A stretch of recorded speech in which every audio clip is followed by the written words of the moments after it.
Number 5 is improper use of passive media. Now, we've already talked about the intrusive, invasive, and irresistible nature of sound. Television and radio can convince you, or at least influence you, against your will when you're paying no attention, because they use sound. Outlawed by the federal government January 1st, 1971, for purposes of selling tobacco. But they did not outlaw passive media, billboards, newspapers, magazines, and direct mail. Those can be used effectively, however. There is a time and a place for all these things, and it's when your message has already been delivered through intrusive media. If you were going to put up billboards for Motel 6, and you were simply going to trigger a memory of all the radio ads that Tom Bodett has done for these past 14 years, would you need the Motel 6 logo on the billboard? How about just a black billboard, and in white letters, in quotation marks, would be the phrase, "We'll leave the light on for you." Thank you.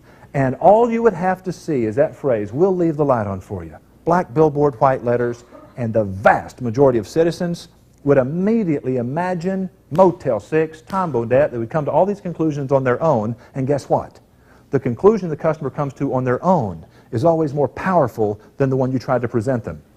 As a matter of fact, James Michener, the author, one of the most legendary authors of all time, told his friend William Lederer, the author of The Ugly American, that only sold 6 million copies in 1959.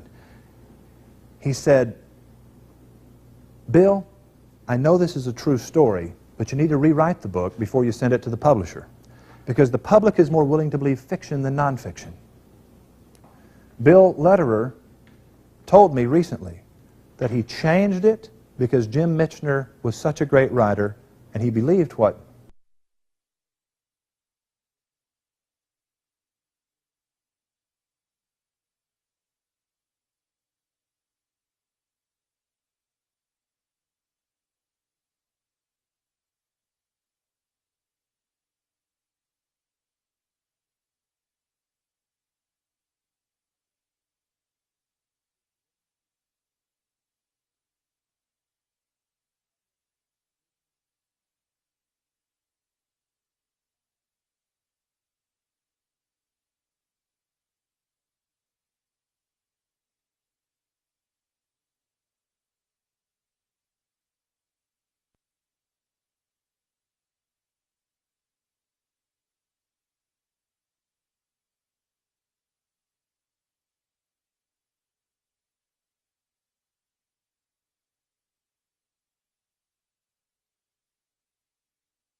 media. Now, most common mistake number 6 is creating ads instead of campaigns. Most advertisers, like the beer company we discussed earlier, don't really have a campaign. Motel 6 had a campaign. The ads were all connected like pieces of a jigsaw puzzle. They had a common denominator, a theme, a message, and they stayed true. The beer company, first we're going to do less filling, tastes great, then we're going to go off some other direction, then we're going to go off still yet some other direction. We're just going to sail around in circles. Doesn't work very well. As no single brick can be a fortress, no single ad can be a campaign, every advertiser has more to be said than can be said in a single ad. It takes a series of ads, but they must be connected. Make a campaign. Most common mistake number 7 is obedience to unwritten rules. Every business owner, for some reason, follows an unwritten code in his industry. Nothing could be more foolish. If you're going to lead, you have to go where none has gone before. If you're going to be a follower, do not expect to see interesting new sights. Why are advertisers happy when their ads sound like ads? Oddly enough, in the Parkins and Matic insurance ads of a few moments ago, Parkins and Matic would probably have liked the first ad better, the chest-thumping ad. Since 1952, Parkins and Matic, blah, blah, blah, blah. Most common mistake number 8, late week schedules. To try to reach the customer just before they go shopping. Well, the customer shops in my store on a Saturday, And so I want to reach her on Friday. Well, you see, if you're waiting until this Friday to try to influence the customer for what she's going to do on Saturday, that's just sad. She should have decided months ago where she was going to buy this when she needed it. You should have won her heart long before now. You want to be a face in the crowd? You want to wait till Friday and to see if you can yell louder than the next guy? Yeah, go ahead.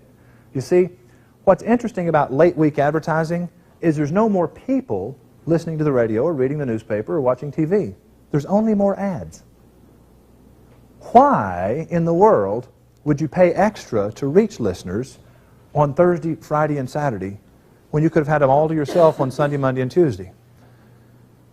You really need to reach the customer long before they need what it is you sell.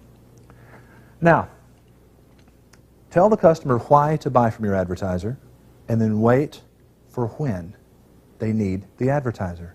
If the advertiser is committed to that process and is willing to advertise before the moment of need and not try to predict the need, it works out better for everyone. Most common mistake number 9, assuming the decision maker is the only person you need to reach. Decision maker targeting, I think, was a myth perpetuated by all the sales trainers. Never waste your time on somebody who's not a decision maker. Gee, that's stupid. That is so excruciatingly stupid that it hurts me to think about it. I have actually heard sales trainers talk about how if the receptionist won't put you through the boss, here's all these ways to subtly threaten to get her fired. Well, who shall I tell Mr. Williams chose not for him to, you know. Yeah, right. One difference.